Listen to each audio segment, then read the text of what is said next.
Richard Martinez here with the Rebuild You Show, where we are highlighting people who are serious about growing their lives, about all the most important areas of their lives, them winning and doing it with integrity. Today we have somebody on our show who is a man full of faith, who is a man who is fully focused on impacting other people. He's all about contributing, and that's why they call him Coach Jesse. Let's check him out.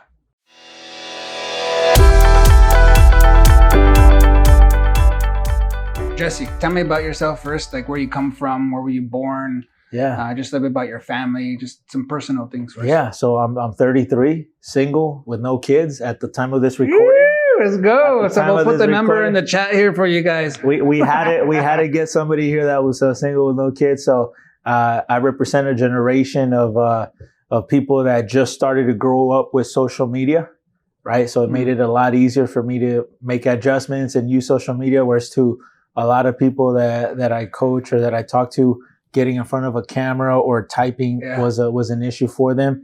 I come from humble beginnings. I'm the oldest of three.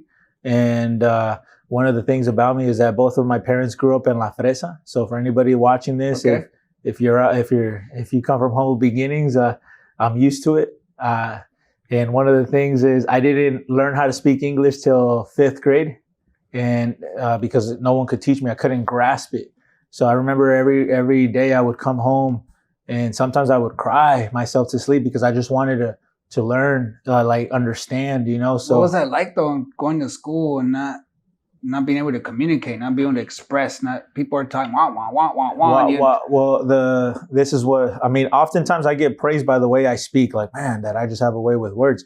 Yeah, it became a skill, but it's also became something that I would pray for, like literally journal. That's one thing that I continue to do to this day. Like I journal, I write. So even down.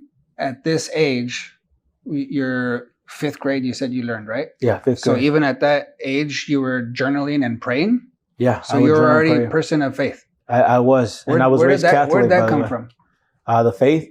I think because in life, from a very young age, I just recognize that I have the ability to make a decision that if things are going to get better, it's up to me.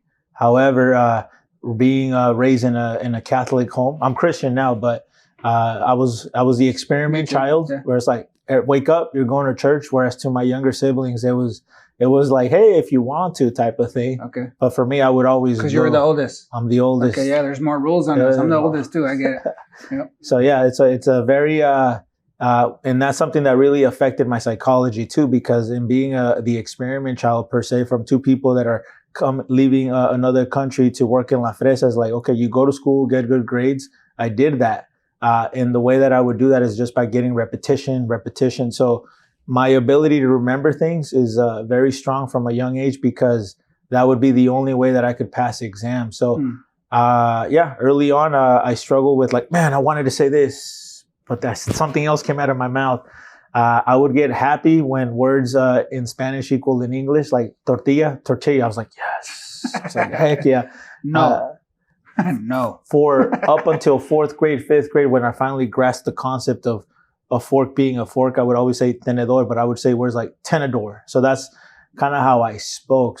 The good news is that I grew up in a Spanish city, Hawaiian Gardens, California, it's a 1 mile city radius. So Spanish was mainly like the main topic. But so you felt like you did have some connection. You're able to build relationships because of that. Yeah. Otherwise, it was difficult in school. Yeah. So it wasn't that bad. But when it came to like kindergarten or like reciting all the freaking songs that they would teach, I forget about it. Just pretend.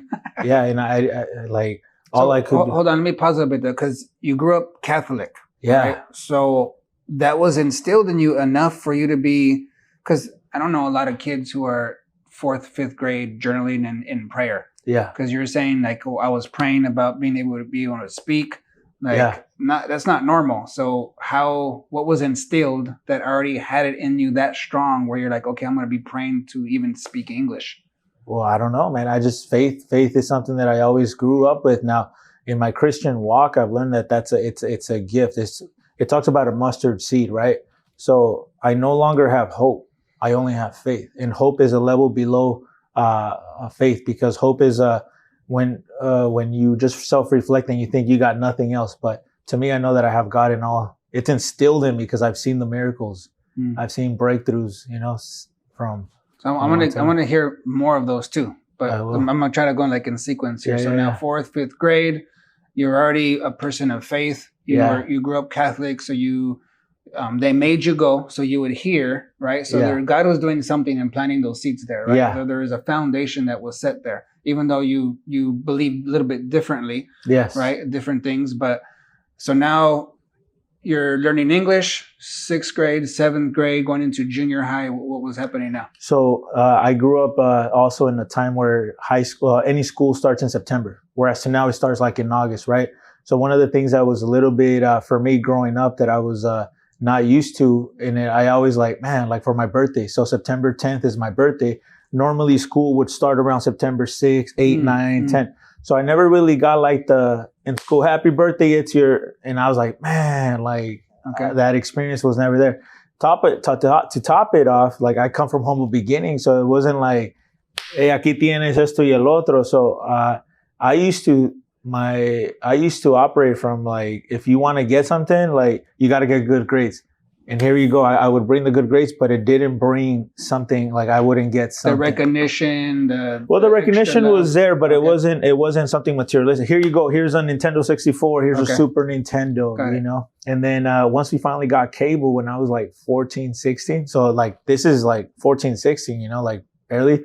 I got caught up with 2 shows in particular, Pimp My Ride with Exhibit, where he would go to these neighborhoods and we're going to pimp this person around. And I was like, man, that's going to happen for me. Then the other show that I would get caught up with would be let's just say Sweet 16 or something like that. And I thought to myself, okay, for sure when I graduate high school at 18, my parents are going to be hey, listen, we never got you anything because we were saving up and here is your brand new car. Yeah, that did not happen. And I was like, okay. So that instilled in me work ethic at another level. Which, if I know that we're kind of going in a process here, but that's good. My models of excellence never took a day off. I never got a vacation. I don't know what that looks like, So all I knew was work. That's that. And then it wasn't until what was your first job? My first job, official job, where I get paid. Where you'll get paid, yeah. Where I get paid officially for me, McDonald's. I think that was at 16 and a half, but. At a younger age, I remember one of the things that my dad took me to was this Asian, an Asian warehouse where they bring those trucks. Uh-huh. And he did that on purpose, which I'm glad he did, because we were unloading anything between 20, 40, 60, 100 pounds. And you got paid for the job completed, not for, you could pay it by the hour, but better, hey man, here's what I'm going to pay you. You either do this in the sooner time or later. Yeah. So that left me a sense of, I would rather get paid by results than by the hour. And then when I was, I believe I was 14, I got introduced to. Let's unpack that one a little bit because it's big. And that's huge that people don't understand. That's how the economy works. It's not just because people think I get paid, $25 an hour, $30, but they're not. It's not for the hour. It's the value that you bring in that hour. Right. Yeah. So you're already learning this at this point. Yeah. So how did that impact you already understanding that when most people don't get that? So all my life, I've been operating from being a highly resourceful, solution oriented person. I don't use the word problem. I don't see problems. I see okay, this needs solution. So that taught me for the first time where I could get for myself, here's $1 for your effort because you did this. I'm oh, okay. Because I always was raised under the mindset, if you get good grades, that we're going to give you X amount of money type of thing. So I didn't learn. It taught me, as long as I figure something out, I'll get compensated. Somebody's willing to pay me. Yep. But the one thing I was seeking in life was what's my purpose for the longest time. There was a level of unfulfillment even at a young age. I couldn't. And you felt that already? I felt that at a young age. Since forever. Because I was why? What's going on in life, that I'm what's my purpose? I guess when you having God in my life is a great equation because then it's I know there's something bigger than what I'm seeing here. And growing up in Hawaiian Gardens is just a mile. People in elementary, junior high, they're not even using that word. Yeah. So that kind of sentence, what's my purpose? What's your purpose? That's not even in conversation. Yeah. But you're already thinking this. Yeah. I've always.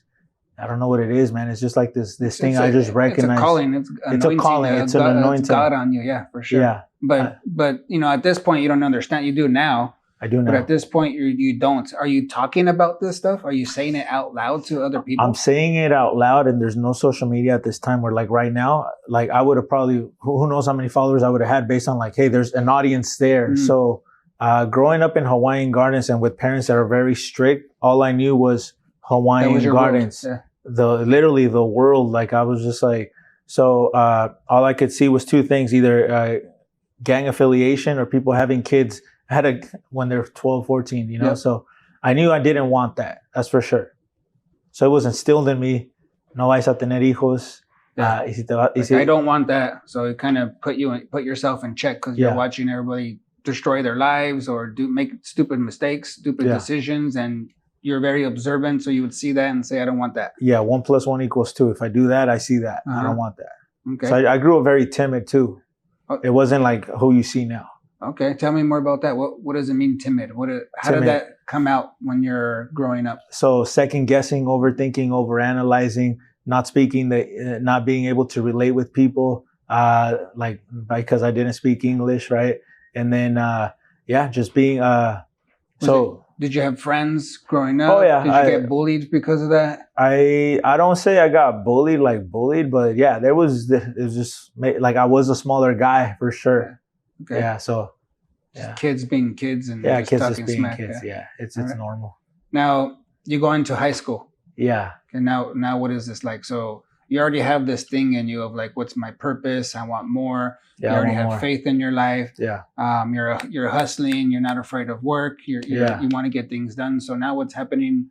What's happening is, and back to the whole school thing. I went to elementary that goes up to 6th grade, and then middle school was 2 years, and then high school. So I was at 6th grade. I was like, finally, I figured out the English, and finally, I'm making friends. And then we go to middle school, and I think that's going to continue. Puberty hits for everybody. Yeah. People are into different things. So once again, I had to like rebuild, and I was like, oh, what is this? So it took me a while to get used to it because I didn't have a model of excellence to show me like, hey, this is other things that you're going to go through. But once I entered high school, I was still shy.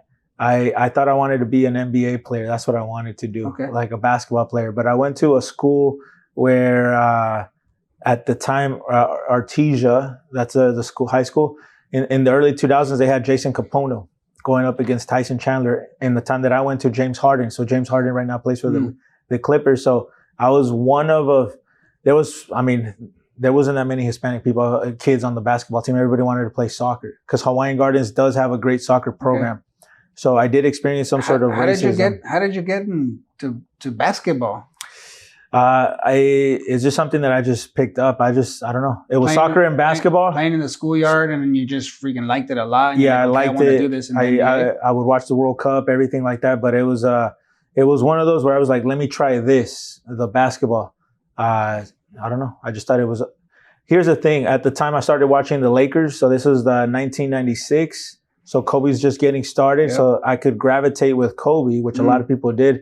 And then Michael Jordan was still in the league. So I saw greatness in that. So something about seeing somebody go up in the air and dunk looked better than scoring a goal on TV. So were you good? Did you have skill? Nah, not at the time. I wouldn't say so. No. Or else I wouldn't be here. It was a dream, though. Hey, my brother, he would have heard me, and I would have been a JJ Redick type. Yeah. Well, because sometimes people, they love it, they're pretty good at it, but not. So I committed to it. I could say that I was a hustler, but yeah, I went to a good program. But I ended up leaving because experiencing racism, and that's when I did experience some sort of bullying in the basketball team. That was that I was used to because I was instilled. Treat others the way you want to be treated. Sure. And at some point, like let's just say getting those Hispanic whoopings, like pórtate bien, you know, like I went from being I want to say a troublemaker, but I went to being a well-behaved, overthinking, overanalytical, looking behind my back. Is my dad gonna be there? And I'm blessed to say that I grew up with a dad that would pick me up from school, but intentionally because he knew where I grew up. Which a lot of my friends early on from elementary and even till this day, for whatever reason, my closest people grew up without a dad. That's something that I continue to see a pattern. Mm-hmm. Divorce. I didn't experience that. And your parents are still married? Yeah. Yeah, that's rare. But I think it's also because the logical thing to do is let's just work this out. Like as far as a Hispanic coming from that background, it's not normal. True. Oh, how much is it going to cost them to get to a divorce? Mm-hmm. And which there's two sides to that story of getting divorced. I would say sometimes people stay in a marriage because they do it for the kids. So which one's better, to stay with the kids, but they're doing it for the kids, so it's in authentic marriage, or to get divorced? However, that places a lot of trauma in children. So I think growing up, most of my closest friends were always like that. So I couldn't understand that. They had broken homes. And you had your parents. Yeah, I couldn't understand how people get divorced at an early age. I do now. So now you started, your first place was at McDonald's, where you're getting really paid. You're doing that factory thing before. Yeah, just a little instilled like that hustle, knowing the results. You went into McDonald's. What was the next thing that you went into? So McDonald's, I got into like 16, and then I got into Hollister. And one of the things on the personal development side, when I was 14 or 16, freshman, because we brought up high school, I got introduced to The Secret, right? The DVD back when there was DVDs, and that just sparked my analytical information. So I didn't even hear that until I was a freaking adult, man. I wasn't a part of any of that. So that's really cool. You're exposed to it early. Yeah. So shout out to that Thanksgiving where that DVD, and I was the only kid, one of two kids that at the end of it was a whole living room that watched the whole thing. And then it was my uncle who introduced me to it, because he's the youngest out of all of them. And I think out of like 9. He's more like a brother to you? Yeah. Well, I would say he's an uncle. He's a cool uncle. Okay. Adam Sandler status. Okay. And then at the time, he was looking to get better. So imagine this, at freshman with no social media, I started getting into Jim Rohn, Tony Robbins, because he would go to these seminars, get all the CDs. Earl Nightingale. So I started listening to all that stuff at a young age. And then I created a vision board at 16 where I put myself as the guy who had the girls on the side, and then etc. So afterwards, I went to college, and so I was an honor roll student, and while being in wrestling, I got into wrestling. Okay. And high school AP honor students while being in wrestling. You're wrestling. Yeah. Nice. So wrestling taught me work ethic. I give God all the glory, but thank God for wrestling, because that instilled in me the ability to, because back in the day there was no UFC either. So you could go to the Olympics, but for what? Who wants to starve themselves? Yeah. They're not getting paid anywhere near $1 million. Yep. So I went to college, and I should have gone to a better college based on my metrics. My parents always were operating from fear and scarcity. So I was always forced to go to summer school, even on the summers that I didn't need it from early on. Let's get ahead. So by the time I got to college, I was done with school. I didn't want to continue because I saw it as something you have to do rather than like that. And on top of that, I already what's my purpose? What's my calling? I know there's something there. On top of that, I already had the personal development instilled in me. So something was flowing, I know this isn't the only way. So I graduated in 2008 of June. That day, the Lakers lost to the Celtics. It was heartfelt watching Kobe Bryant leave. And then I remember that I went to summer school for college or whatever. And then my mom got laid off. That's when the 2008 market crashed. So tying it back to me already experiencing a level of commission from early on. Sure. I said, oh, what? I thought loyalty paid. I thought people got compensated by being loyal.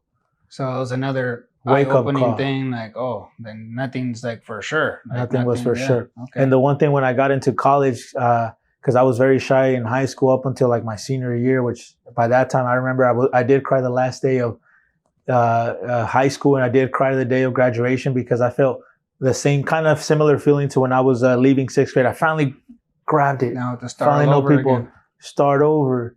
And it wasn't like I was a cool kid, but I started to know people. It meant something. So I made a promise to myself that in college I would max out. So college was fun for me. I did a fraternity, business org. I was active. I didn't graduate because it was God ordained. And one of the things that I always talk to people, God what were you going to college for? I didn't even know. I ended up choosing sports management because I went to Cal State Dominguez Hills, which is next to, at the time, the Home Depot Center. At the time, the Chivas USA, which is no longer, which is now LAFC for those soccer fans. Yep. And then the Galaxy were there. So I just figured if I can't make it in the NBA, might as well be an NBA agent or something. But that wasn't, it was fake. It was fake news. I I just went to college because that's what I was told to do, and because I felt the pressure of being the Sure. oldest. Okay. So then financial aid got cut my junior year. And your mom, at this time, this is the time where your mom was laid off too? That was 2008, my freshman year. Okay. So then afterwards, of course, she ended up getting another job, but she was at that job for like all her life, I would say, pretty much a few years, let's just, And so one of the things that happened was I was already like, I remember I had a beat up 1997 Honda Accord with the bumper hanging with the wire, and I would drive it from Hawaiian Gardens to Carson, California, bumper to bumper on the 91 freeway. And I was like, what's my purpose, man? There has to be some. By the way, it makes it a lot easier to have a breakthrough when there's no AC on the car. I don't know if you could relate to that. Yeah. So I'm like, dude, that's and having that long drive, and you're just like, oh, I got to do something different. I can't keep doing this. I can't keep doing this. So I remember contemplating dropping college, but I couldn't because of, what are my parents going to think? Oh, what are this, Because that's what you're supposed to do. That's what you're supposed to do. So that was the last time that I lived in an authentic life. So that was 2011. So what happened was the previous semester, one of my classes got cut, which meant I was 1 unit short of 12 units. So meaning for the next semester, I owed $3,000 and I didn't have it. But I was scheduled to receive that $3,000. So I said, hey, how come you guys can't just cancel it out? Yeah. But in my mind, I was so happy because the decision was already made. And then that's when I really started getting into network marketing, a few companies. I got introduced to network marketing in 2008, the same year that my mom got laid off. So that sounded cool. Wow, you guys get to dress up in suits. What was it? What company? Primerica. Okay. So shout out to all the people in there, you know. And then you did that for how long? And what did you learn? I did that just for the winter break. And so I got the fast track award, even though I didn't get my license. And I brought in a few people and I got $4,000 worth of policies.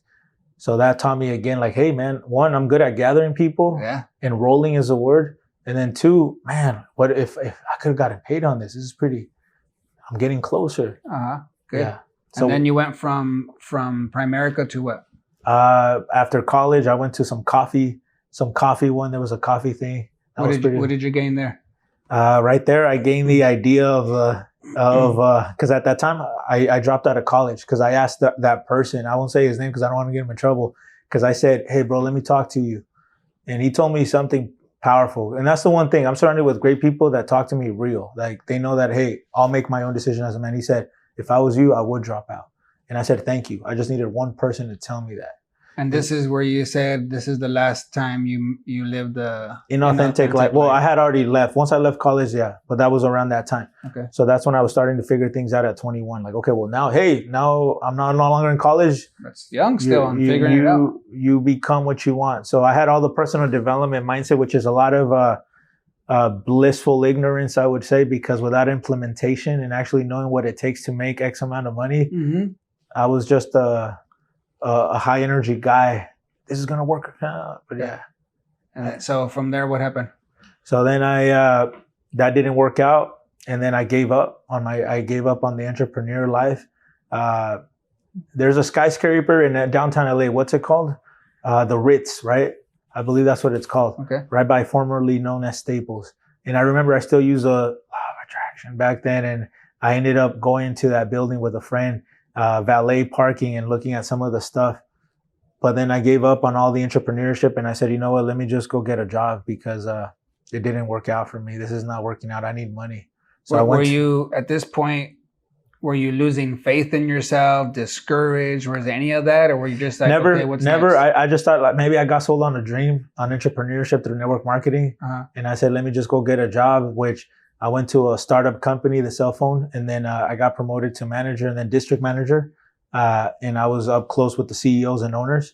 And they said, what, you're so good out of this. I'm like, well, I have all this personal development mindset.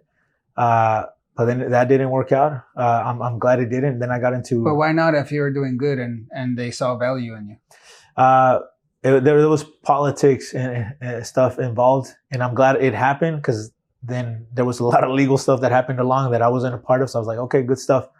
I left at the right time. God protecting you again, right? So God's denials are God's blessings. And a lot of times people don't understand that. Like, why is this happening for them, to them? Because I know the big, I learned at a young age not to have a human perspective of this. Because when you see things like this, it's easy to get caught up on a bunch of stuff. True. You're making it about, I was making it about me, but having a heavenly perspective, that one's that. So got into real estate. So I saved some money. Then I got into real estate. I got a phone call. I didn't know what I was doing. I just was part of a team. And you went and got licensed too? Or no, I never got licensed. Okay. But I was always part of a real estate team where it was systematic. It made sense. Got it. But I was getting paid $14 an hour plus commission on for like homes that were being foreclosed. But I thought $14 was a lot better because at the time minimum wage was $8. I was like, oh, I'm getting paid pretty good. But little did I know that the deals that I was helping them close generated $100,000, and then my commission was pennies compared to that. And I said, hey, I want to do that. So then I joined the real estate team and then got on the field, started doing the work. But there was something hindering me for the longest time. This is before I got into the life coaching and NLP, and that was the idea that I wasn't good enough. Because growing up as the oldest of three, always being held accountable, always your fault, that I developed an inner voice inside of me that it's not going to work out. Mm-hmm. So no matter how many doors I knocked, no matter what I did, how many friends I had, how many beautiful women I had around me, I wasn't good enough. So to anybody watching this, I want to let you know to address Tell that. them. Okay, so because this is a really important topic right here. Because I see people who from the outside, you would never think that they feel that way. oh yeah, It looks like they're freaking smashing, they're rocking. Mhm. You're like, man, they're amazing. You start having real conversations with them, and they believe that. They're like, no, I don't feel good enough. And a lot of times they hit plateaus because of that false belief there.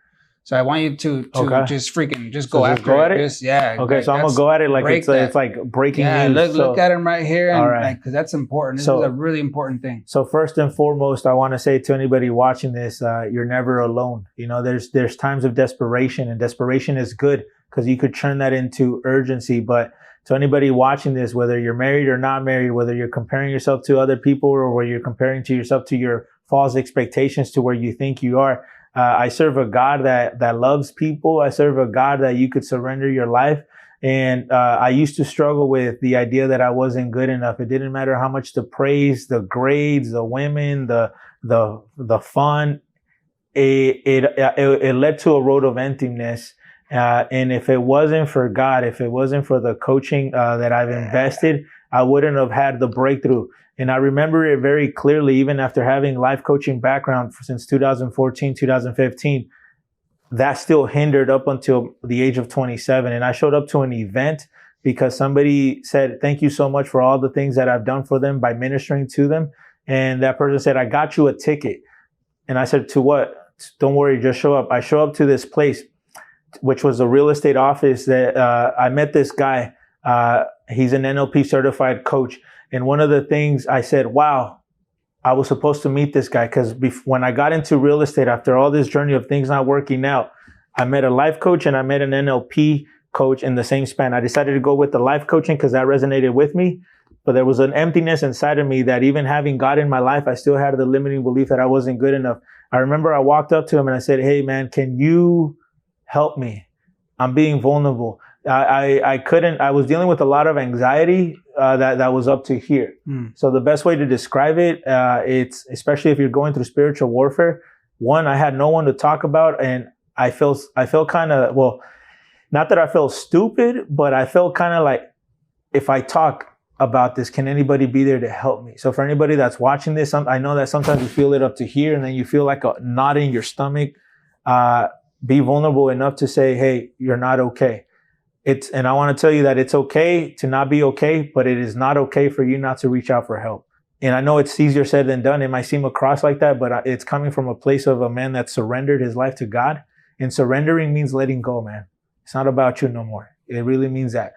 That guy did a process on me. And let me tell you something. He said, I'll do it, but we got to go live on Facebook. I said, bro, I don't want to do a live process like this because I don't know what I'm going to share. I'm going to be vulnerable. But let me tell you, I made the most money being vulnerable. I made the best friends being vulnerable.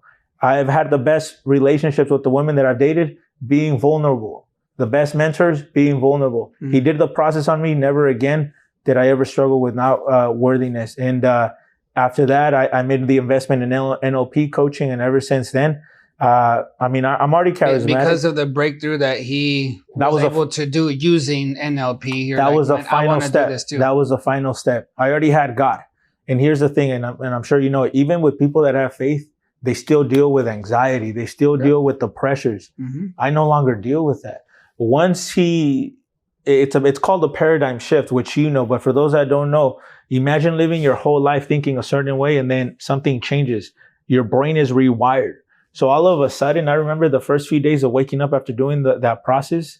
I'm like, what does life look like now?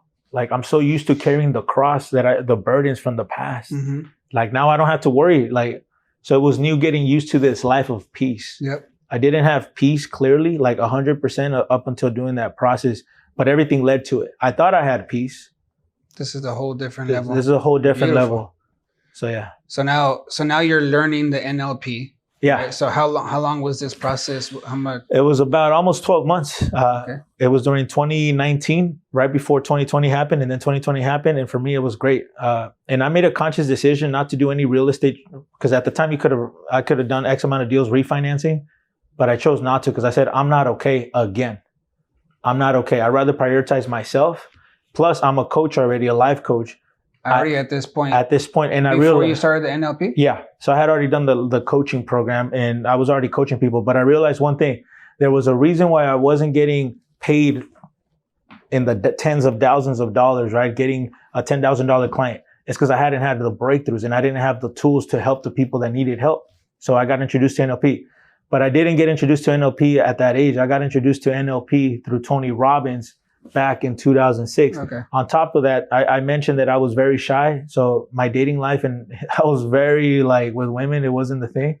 Even now, some of the women say awkward. Even now they say you're still kind of awkward, but the confidence goes a long way. It does. So I've always been a reader.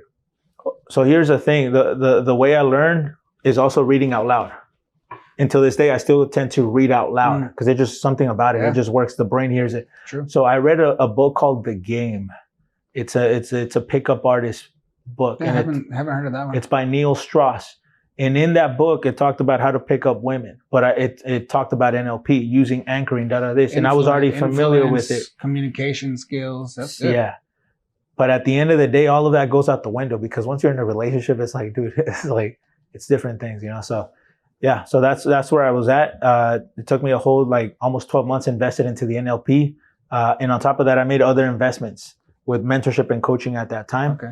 And I decided being in a place of need is a good thing. I see it as a good thing because it creates urgency. So addressing all the things that I need to address, it allows me to be proof of concept. Hey, look, this is where I'm at. So then I started applying the mentorship, building a brand.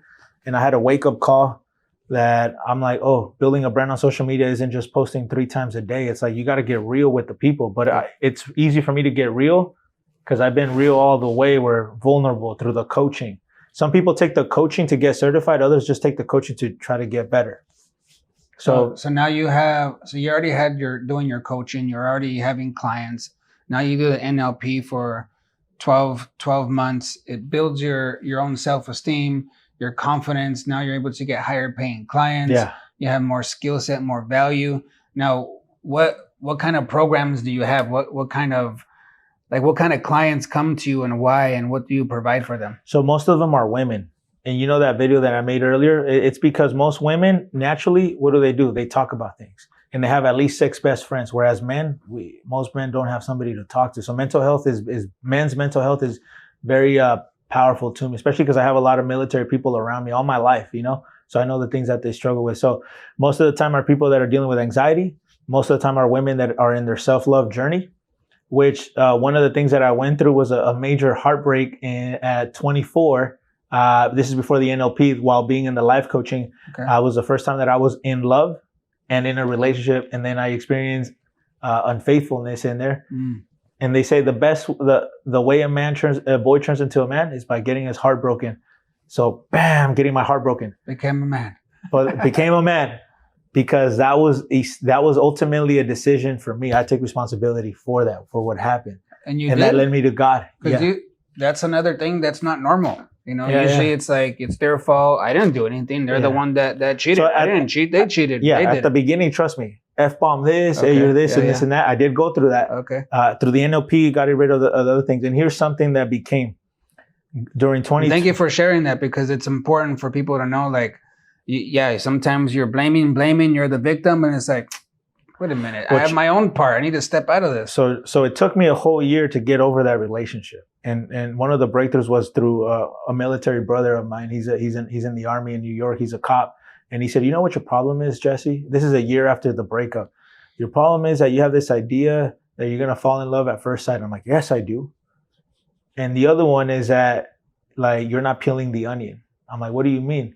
There's layers. Mm. And it's okay for me to get to know other women at a time up until it's like, hey, let's go run exclusive. So that strategy worked for me.